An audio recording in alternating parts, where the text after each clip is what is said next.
Ever since ISIS burned Jordanian pilot Muath al-Kasasbeh to death, we've been reminded again and again by politicians, the media, and Muslim organizations that burning people to death is un-Islamic, and that ISIS, therefore, is un-Islamic. You may have noticed that the pundits who keep insisting that Islam forbids killing by fire won't actually quote the passage for us. They won't even give the reference. Why is that? Wouldn't it be nice to have a clear command from Allah or Muhammad handy so that we can throw it in the faces of extremists and discredit them in the eyes of Muslims around the world? Why not quote the passage for us? The reason Islam's Western defenders won't show us where Islam condemns putting people to death by fire is that the passage in question contains Muhammad's standing orders to execute apostates, and it specifically says that apostates were burned to death by none other than Ali ibn Abi Talib, Muhammad's cousin and son-in-law, and the fourth rightly guided caliph of Islam. It's a passage that promotes the very crimes our leaders have been assuring us have no place in Islam, so no one's going to quote it to you, except me. Sahih al-Bukhari, 6922. Some Zanadiqa, atheists, sort of, who had left Islam, were brought to Ali, and he burnt them.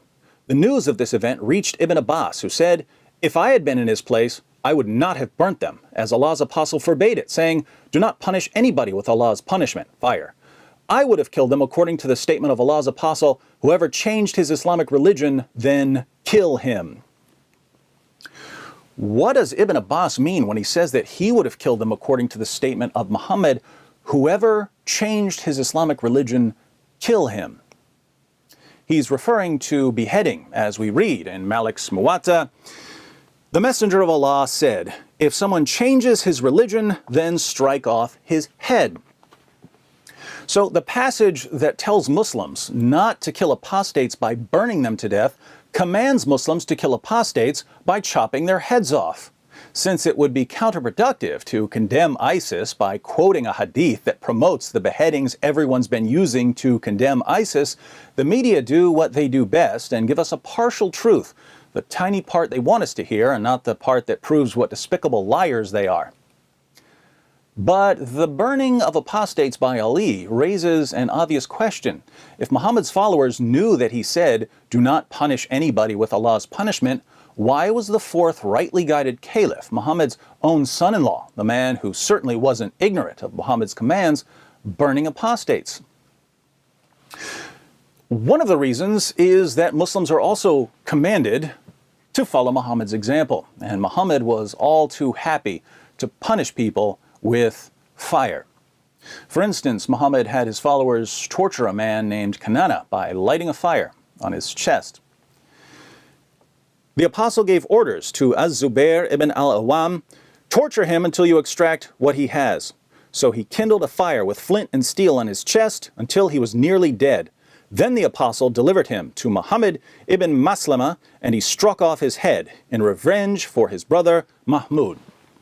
So according to Muhammad, it's perfectly acceptable to torture a man with fire, even though Allah is the one who punishes with fire.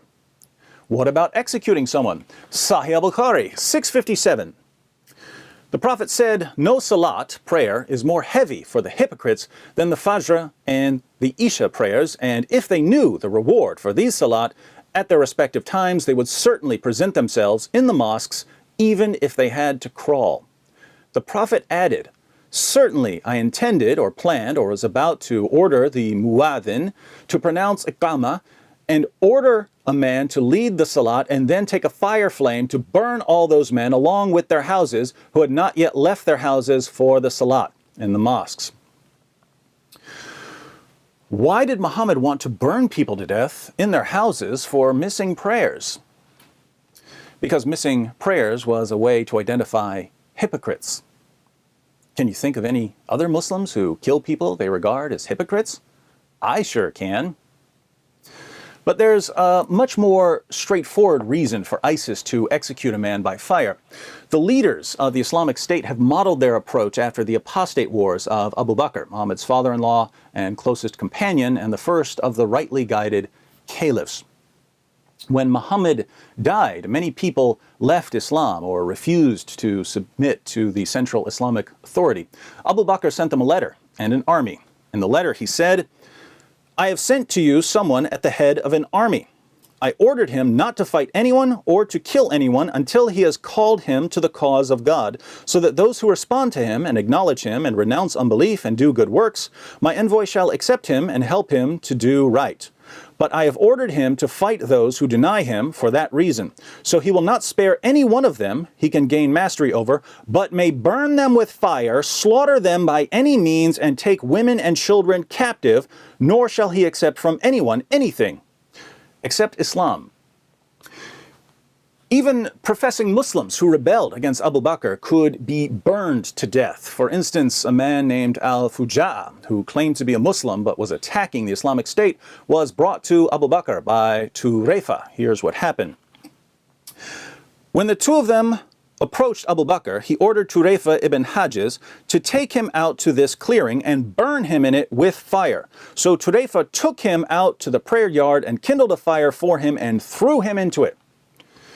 Now, you may be thinking, who cares what Abu Bakr did? And the answer is, Muslims do, because when Muhammad was dying, he said to his followers in Sunan ibn Majah 43, I am leaving you upon a path of brightness, whose night is like its day. No one will deviate from it after I am gone, but one who is doomed. Whoever among you lives will see great conflict. I urge you to adhere to what you know of my sunnah and the path of the rightly guided caliphs and cling stubbornly to it.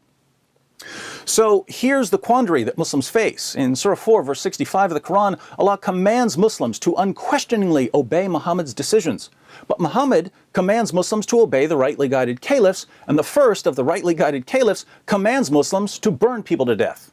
By the time we get to the fourth rightly guided caliph, Muslims are still burning people to death. That's when Ibn Abbas suddenly remembers that Muslims aren't supposed to burn people to death, they're supposed to chop off heads. Is it wrong from an Islamic perspective to burn people to death? If it's wrong, then Muslims shouldn't follow the path of the rightly guided caliph, Abu Bakr. But Muhammad said to follow the path of the rightly guided caliphs. So, as a Muslim, which command are you supposed to obey? Should you obey Muhammad's command not to punish people with fire, or Muhammad's command to follow the rightly guided caliphs who burned people to death? Given such contradictory commands, why would we be surprised that some Muslims are burning people to death while others are condemning them for it? Or that Muslims are accusing each other of being hypocrites or apostates and chopping off each other's heads? Or that Muslims are blowing up each other's mosques? Incoherent nonsense is one thing. Violent, incoherent nonsense is lethal. Now, to be on the safe side, if you're a Muslim, you shouldn't burn people to death, in case Ibn Abbas was right. Better to err on the side of caution. But if you're one of the Muslims calling for ISIS to be punished, think about this. What was the penalty for punishing someone with fire? How was Muhammad punished for torturing a man with fire? What happened to Abu Bakr when he had Muslims burn people to death? What sort of judgment did Ali face for burning apostates? The only punishment for any of them was that Ibn Abbas said, well, I wouldn't have done it that way. I would have chopped off some heads. So the message of Islam is, don't burn people to death. But if you do,